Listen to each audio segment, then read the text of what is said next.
오늘 우리에게 주신 하나님의 말씀은 에베소서 1장 11절로 12절의 말씀입니다. 신약성경 에베소서 1장 11절로 12절의 말씀입니다. 제가 보는 성경으로 신약 311쪽에 있습니다.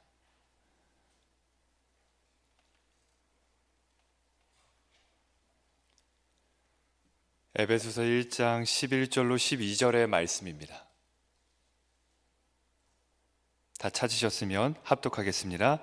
모든 일을 그의 뜻에 결정대로 일하시는 이의 계획을 따라 우리가 예정을 입어 그 안에서 기업이 되었으니 이는 우리가 그리스도 안에서 전부터 바라던 그의 영광의 찬송이 되게 하려 하심이라. 아멘. 이 시간 우리가 말씀을 조금 더 이해할 수 있는 영상 한 가지를 보려고 합니다. 1분 50초 정도밖에 안 되는 짧은 영상인데요. 우리 함께 영상 보시겠습니다.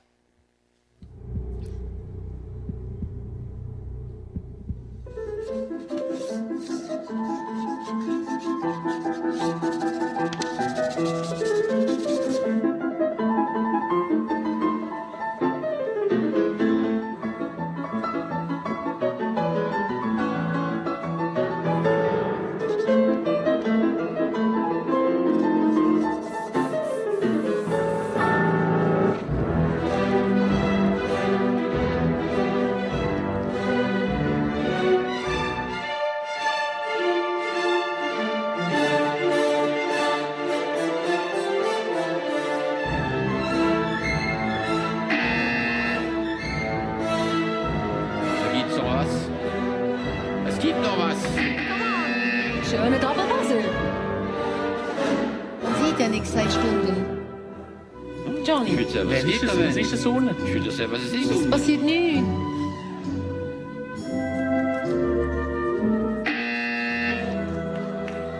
Monsieur Gräfe, Er drückt nicht, weil es um ihn geht. Ah ja, ich muss doch für den mal drücken, oder?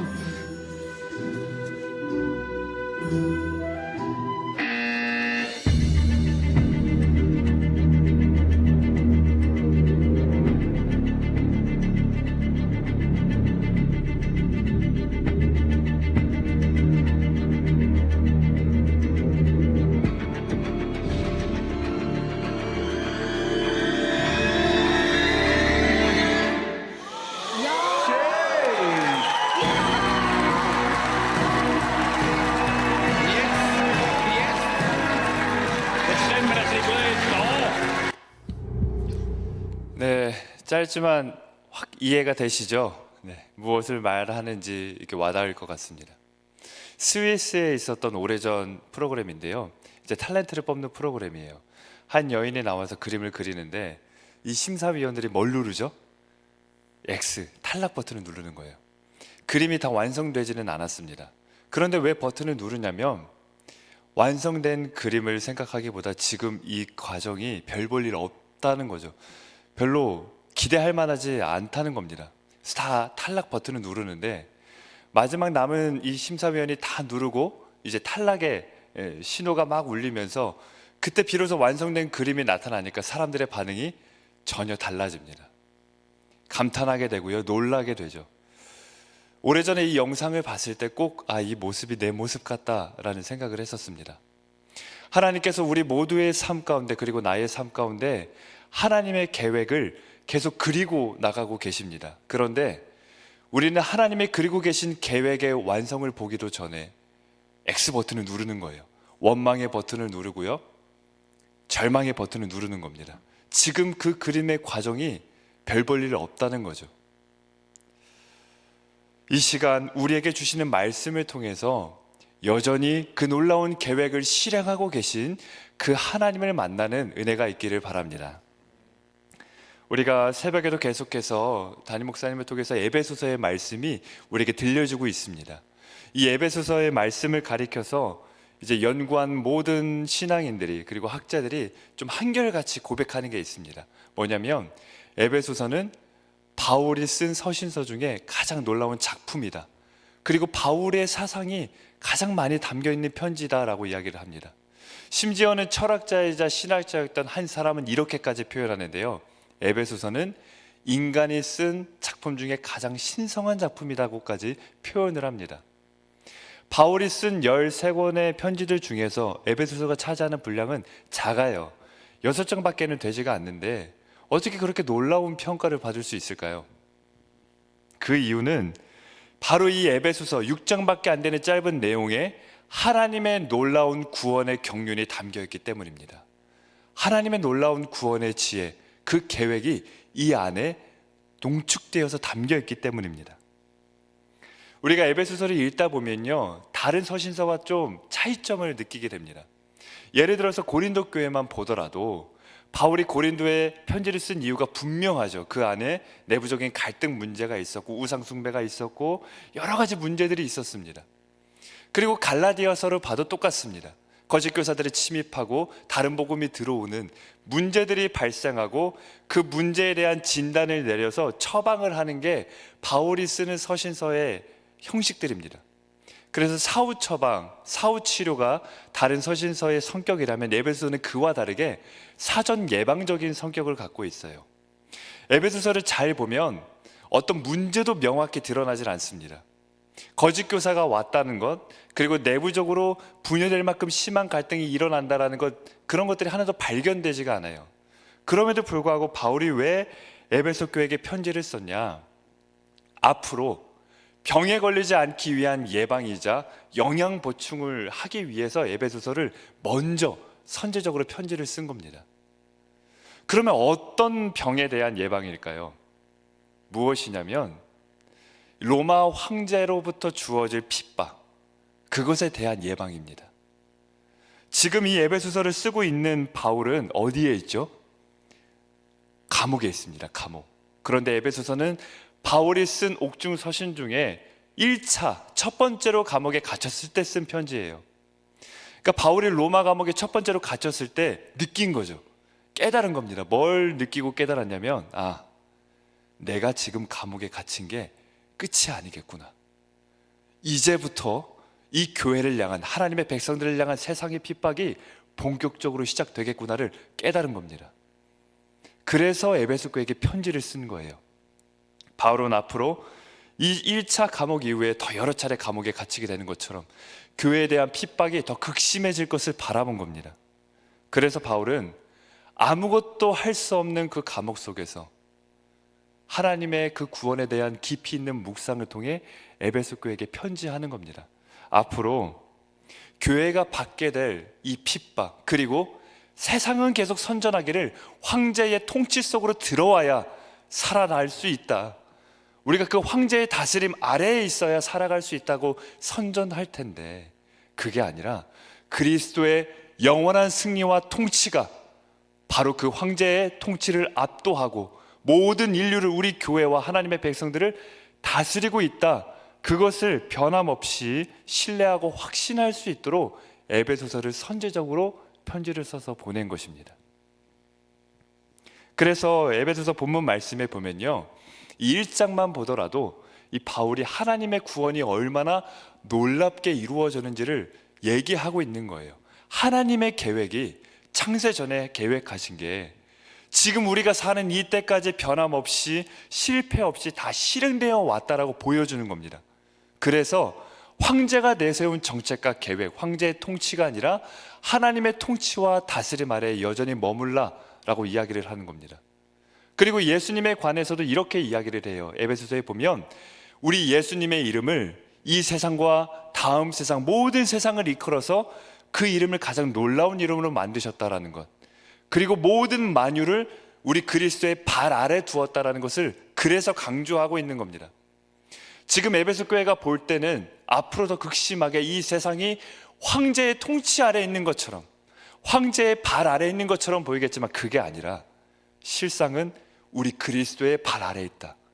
황제도 만유도 모든 것들이 우리의 영원한 왕 되신 주님 아래에 있다라고 바울이 강조해서 에베소서를 쓰고 있는 것입니다. 그리고 그 가운데 이 하나님의 구원, 하나님의 계획이 압축적으로 농축되어 있는 말씀이 바로 오늘 본문 말씀입니다. 우리 11절과 12절 말씀, 우리 다시 한번 합독하겠습니다. 모든 일을 그의 뜻의 결정대로 일하시는 이의 계획을 따라 우리가 예정을 입어 그 안에서 기업이 되었으니 이는 우리가 그리스도 안에서 전부터 바라던 그의 영광의 찬송이 되게 하려 하심이라. 아멘. 하나님께서 모든 일을 그의 뜻의 결정대로 일하신다라는 겁니다. 우리는 그 안에서 예정을 입어서 우리가 그토록 바라던 하나님의 구원을 받고 찬송이 되는 놀라운 은혜를 받게 되었다라고 이야기를 하고 있는 것이에요. 그래서 바울은 이 에베소서를 통해서 사람의 계획과 하나님의 계획이 얼마나 근본적으로 다른지 세 가지로 말씀하고 있습니다. 첫 번째로 하나님의 계획은 불변합니다. 하나님의 계획은 변하지 않습니다. 아담이 범죄하기 전 계획하신 것 지금도 변하지 않고 이루고 계십니다. 그런데 사람의 계획은 변해요. 변하지 않을 것 같지만 변할 때가 참 많습니다. 우리 얼마나 많이 변합니까? 새해 시작될 때 세웠던 계획 지금까지 지키고 계신 분 계시나요? 저도 이제 헬스를 열심히 다녀보려고 하고 있는데 이제 아내가 저한테 늘 말하기를 헬스 중독이 아니라 헬스 끊기 중독이라고 이제 이야기를 합니다. 연초에 자신 있게 끊어요. 한 달권 끊어 놓습니다. 하루 나가는 거예요. 30일 중에 하루 나가고 처음에는 막 6개월권 이렇게 끊게 해주더라고요. 근데 점점 한 달 이상 절대 못 끊게 합니다. 3개월이 끊은 게 싸도 그렇게 허락을 안 해줘요. 변하거든요. 실행하지 못합니다. 하나님의 계획은 불변하지만 사람의 계획은 변합니다. 그리고 하나님의 계획은 두 번째로 무한합니다. 하나님은 모든 것에 대해서 다 계획하실 수 있는 분이에요. 우리가 이 시편 저자의 고백도 보게 되죠. 아침에 주의 성실하심을 보고 주의 손가락으로 지으신 달과 별을 내가 본다. 아침이면 어김없이 떠오르는 저 태양, 밤이면 떠오르는 달, 그리고 자전하고 운동하는 이 우주, 하나님이 다 이런 것들을 계획하신 하나님이십니다. 그런데 우리는 지극히 제한적인 것밖에는 계획할 수가 없다는 거예요. 지극히 일부적인 것밖에는 계획하지 못합니다. 그리고 마지막으로 하나님의 계획은 반드시 성취됩니다.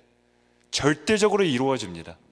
하나님이 그렇게 하시겠다 하면 이루어지는 거예요. 창세기에서도 나타나죠. 빛이 있으라 하심에 빛이 있었습니다.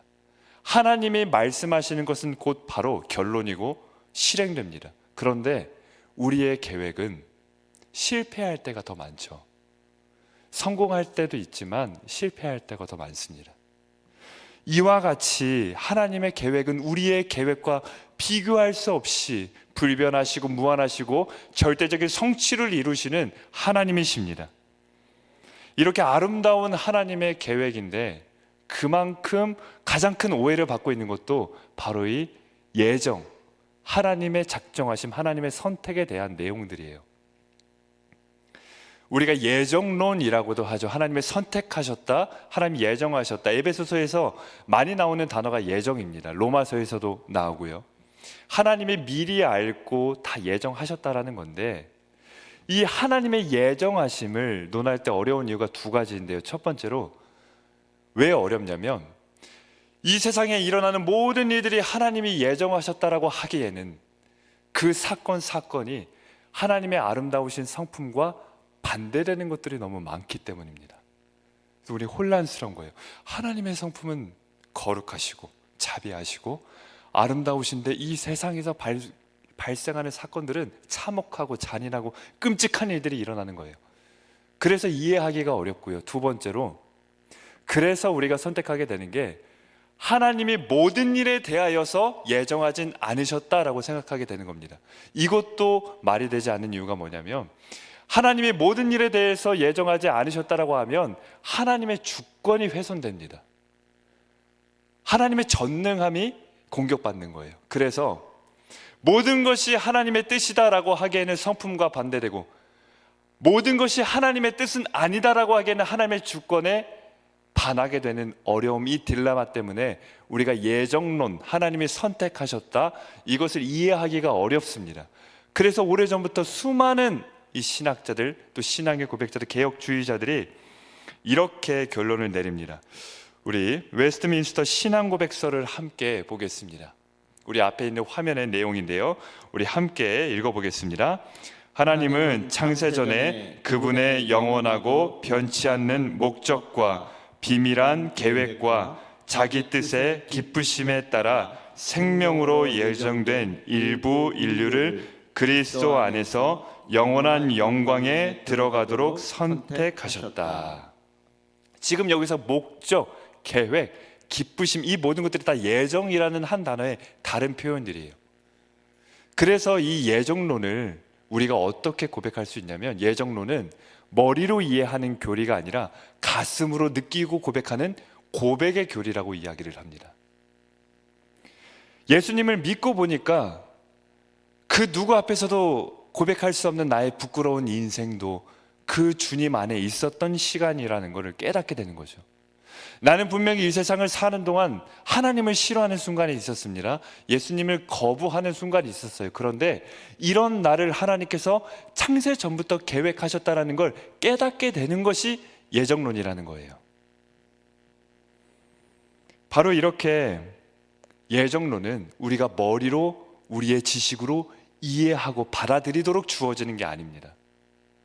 우리의 가슴으로 느끼고 믿어지며 고백하는 그러한 고백의 교리입니다. 하나님께서 이렇게 한 사람 한 사람을 우리의 어떠함과 상관없이 구원하셨다는 거예요. 하나님의 예정론에 대한 핵심은 뭐냐면요, 하나님이 선택하시는데 그 사람의 어떠함에 따라 선택하지 않는다는 겁니다. 그 사람의 미래를 보고 그 사람의 과거를 보고 선택하는 게 아니라 전적으로 하나님의 작정과 하나님의 기쁘신 뜻에 따라서 선택해 나가신다는 거예요. 그러면 우리에게 중요한 질문이 듭니다. 하나님이 전적으로 선택하시는 거라면 믿어서 구원받는다라는 것은 무슨 말인가?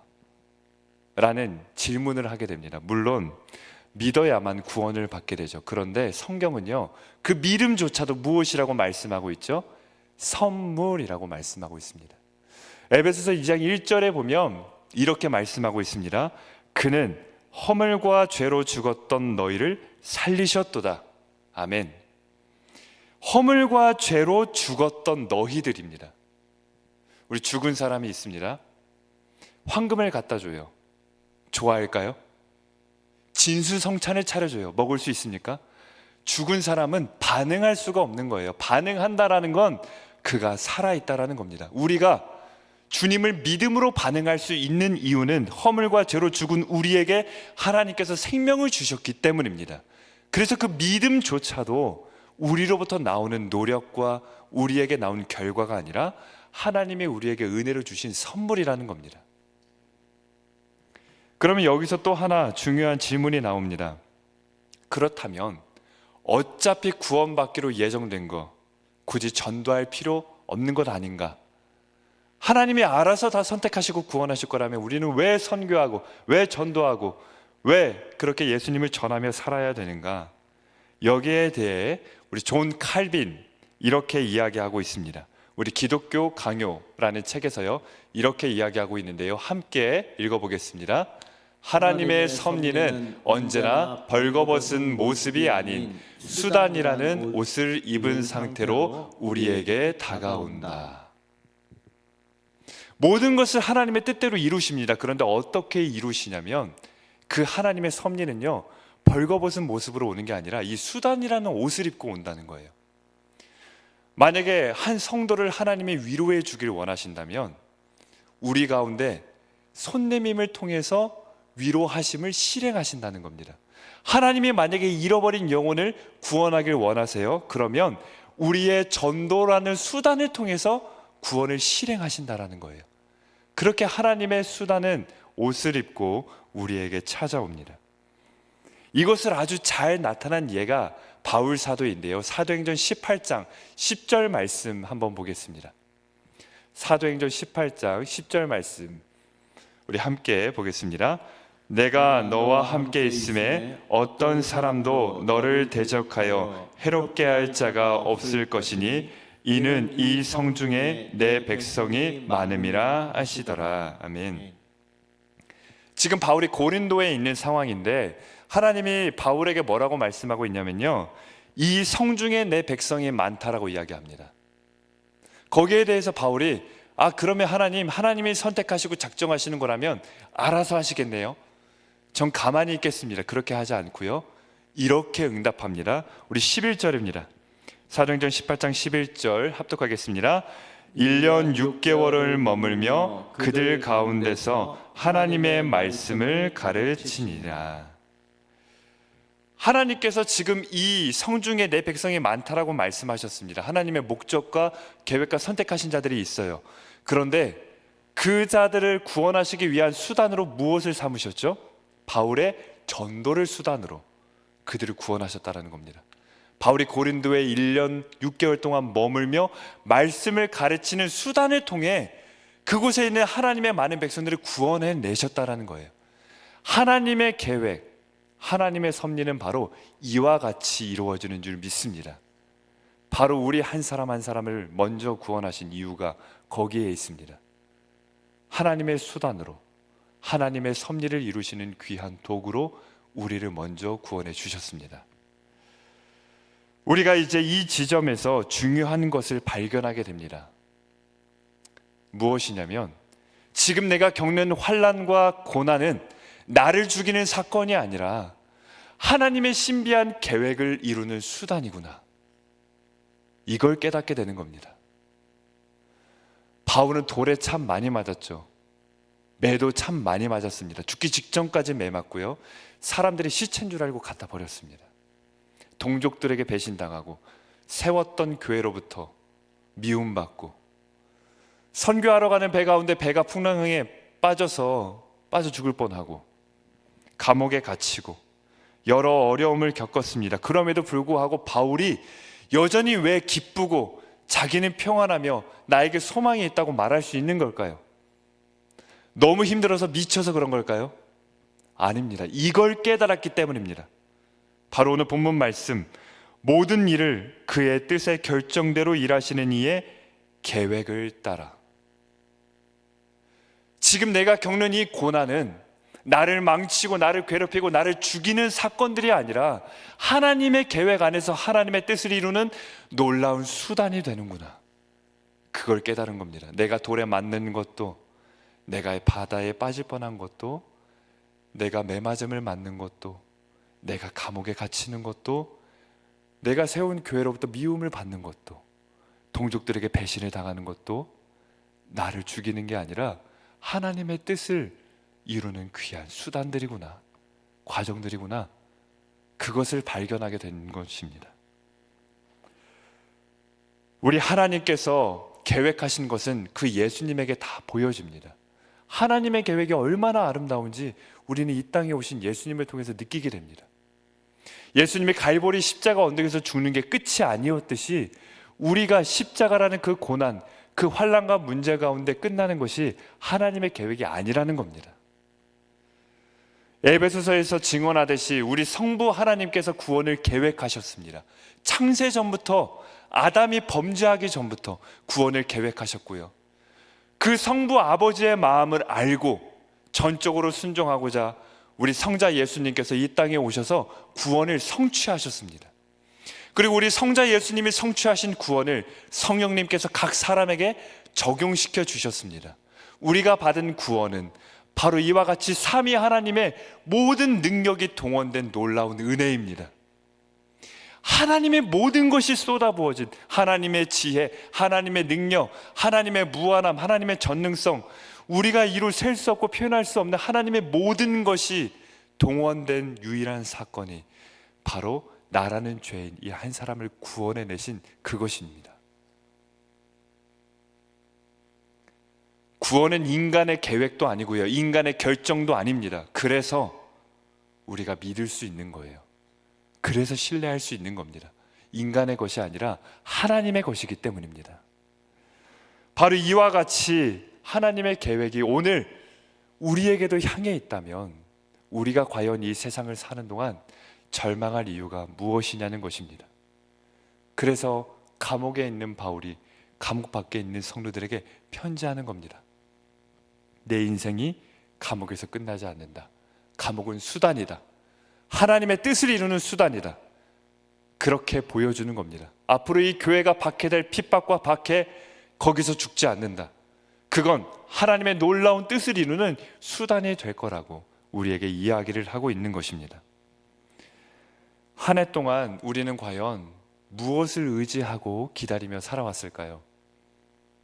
어쩌면 우리는 이런 하나님의 놀라운 계획 속에 있음에도 불구하고 우리가 의지하고 기다려온 것은 하나님의 계획이 아니라 세상의 기회인 줄도 모릅니다.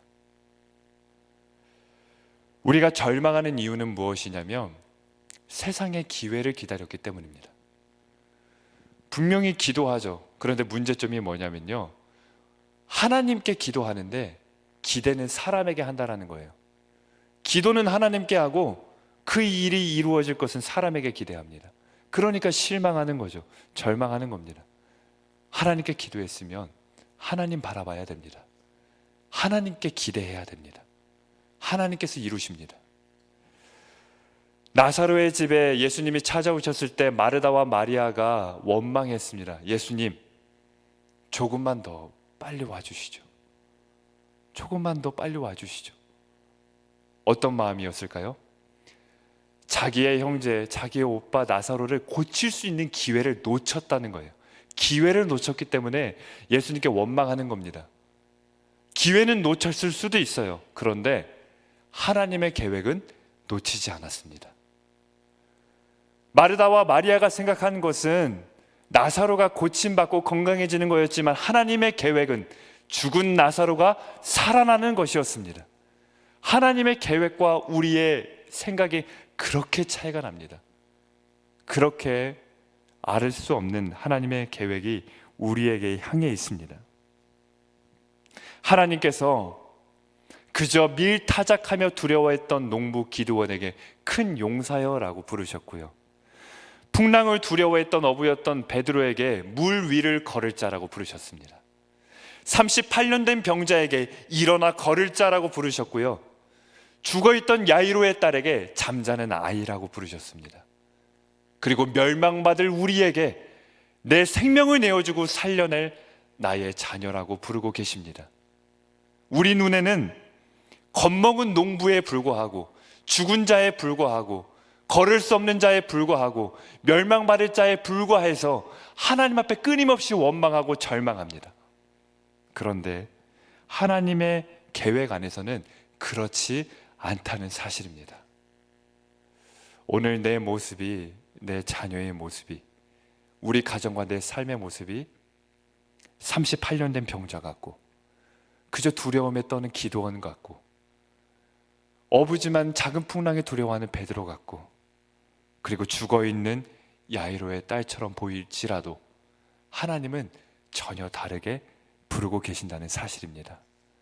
그러면 이제는 우리는 무엇을 믿고 무엇을 의지해야 될까요? 내 눈에 보이는 그대로요? 아닙니다. 하나님이 부르고 계신 그 이름대로, 하나님이 그리고 계신 그 계획대로 우리도 따라가야 될 줄 믿습니다.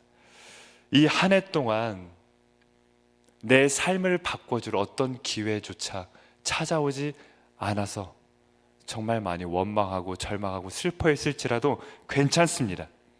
기회는 찾아오지 않았지만 나 같은 죄인조차 구원하고자 계획하신 하나님이 내 인생에 찾아왔다면 우리가 두려울 게 무엇이 있겠습니까? 내 인생에 기회가 없습니까? 이미 내 삶이 하나님의 계획인 줄 믿습니다. 우리 이 시간 함께 하나님께 찬양하며 나아가겠습니다.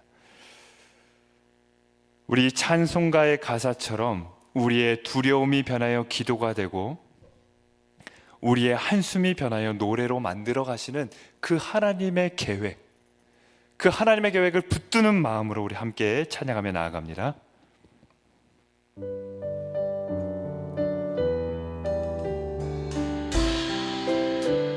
주 안에 있는 나에게, 주 안에 있는 나에게 딴 근심이 있으랴.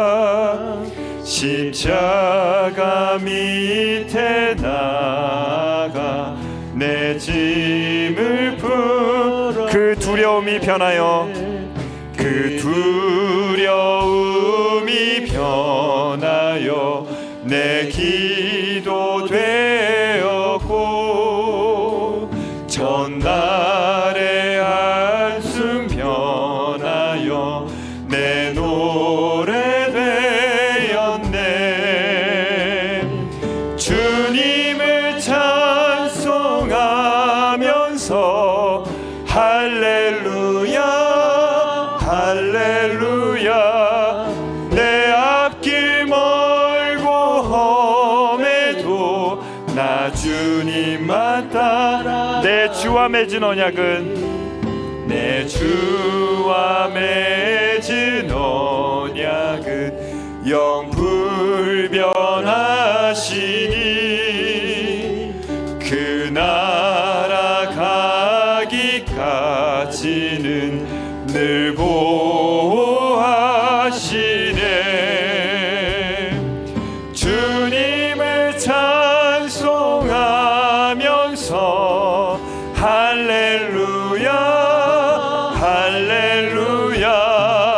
내 앞길 멀고 험해도 나 주님만 따라. 주님을 찬송하면서 주님을 찬송하면서 할렐루야 할렐루야. 내 앞길 멀고 험해도 나 주님만 따라가리. 우리 이 시간 함께 기도하기 원합니다. 이 시간 기도할 때 하나님, 이해하지 못하도 우리 주님의 계획을 신뢰합니다. 내 앞길 멀고 험해도 우리 주님만 바라보며 따라갑니다. 우리 주 안에 있는 나에게 난 근심이 있으랴, 이 가사처럼 지금 내가 문제 안에 있으면, 고난 안에 있으면, 시험 안에 있으면 끝없는 근심이 내 안에 있지만 그 안에 머무르는 것이 아니라 우리 주님 안에 있으면, 나를 향한 그 놀라운 계획 안에 있으면 나는 근심이 없습니다. 나를 향한 그 놀라우신 계획, 나 같은 죄인조차도 구원하시고자 하셨던 그 계획도 이루신 하나님이시라면, 그 하나님의 계획이 여전히 있는 한 내 자녀가, 내 가정이, 내 삶의 모습이 아직 초라하다 할지라도 두려워하지 않겠습니다. 그 계획을 붙들며 나아가겠습니다. 우리 다 함께 주의 이름 부르며 기도하며 나아갑니다. 주여, 하나님, 이 시간 그 주님의 놀라운 계획을 붙잡고 의지하며 나아갑니다. 하나님, 지금 우리의 인생이 참 그 가는 길이 멀고 험한 것처럼 보일 때가 많이 있습니다. 하나님, 우리가 문제 안에 거해서, 시험 안에 거해서 그때마다 수많은 근심 가운데 빠져서 호의적거릴 때가 참 많이 있습니다.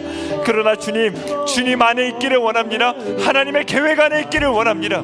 나 같은 죄인조차도 구원하시고자 하셨던 그 계획을 이루신 하나님이시라면, 그 하나님의 계획이 내게 있는 한 우리의 가정의 모습이, 내 자녀의 상태가, 내 삶의 형편이 아직 초라하다 할지라도 주여 두려워하지 않을 수 있습니다. 하나님 바라보며 나아가게 하여 주시옵소서. 창세 전부터 계획하신 하나님, 영원 전부터 나를 향한 그 사랑을 작정하시고 선택하신 하나님, 그 하나님의 계획이 여전히 내 삶 가운데 그려지고 있사오니 나는 그 그림의 완성을 보지 못했을지라도 우리 이미 그려주신 그 주님의 삶을 바라보며 나도 그와 같게 하실 하나님의 계획 가운데 나를 맡기며 나아갈 수 있도록 주님 인도하여 주시옵소서.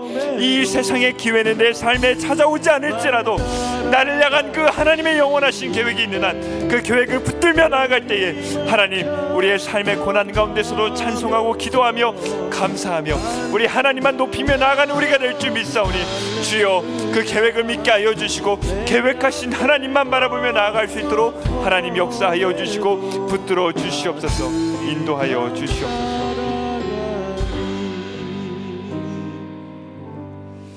하나님 감사합니다. 구제불능, 그리고 도무지 답이 없는 나 같은 죄인조차도 구원하시고자 하셨던 그 계획을 이루신 하나님이시라면 지금 내 삶의 형편과 내 자녀의 상태와 우리 가정의 모습이 비록 초라하고 연약하며 볼품없다 할지라도 두려워하지 않을 수 있음을 고백합니다. 나를 향한 그 하나님의 영원하신 계획이 있사오니 우리가 주님 안에 머물게 하여 주시고 그 계획만을 붙잡으며 나아갈 수 있도록 인도하여 주시옵소서. 무엇보다 이 한 해를 돌아볼 때 세상의 기회가 나에겐 찾아오지 않았다고 원망하는 자가 아니라 세상의 기회는 나에게 하나도 없었을지라도 무엇과도 비교할 수 없는 하나님의 계획이 여전히 내 삶 가운데 그려지고 있음에 감사할 수 있도록 인도하여 주옵소서. 이 시간 우리의 삶을 붙드시는 하나님께 너무도 감사하여서 귀한 예물 드립니다. 이 예물에 담겨있는 삶의 애완 주님 아시오니 드리는 모든 손길마다 하나님의 놀라운 뜻을 이루어 주시고 하나님의 크신 복으로 채워주시며 함께하여 주시옵소서. 예수님의 이름으로 기도합니다. 아멘.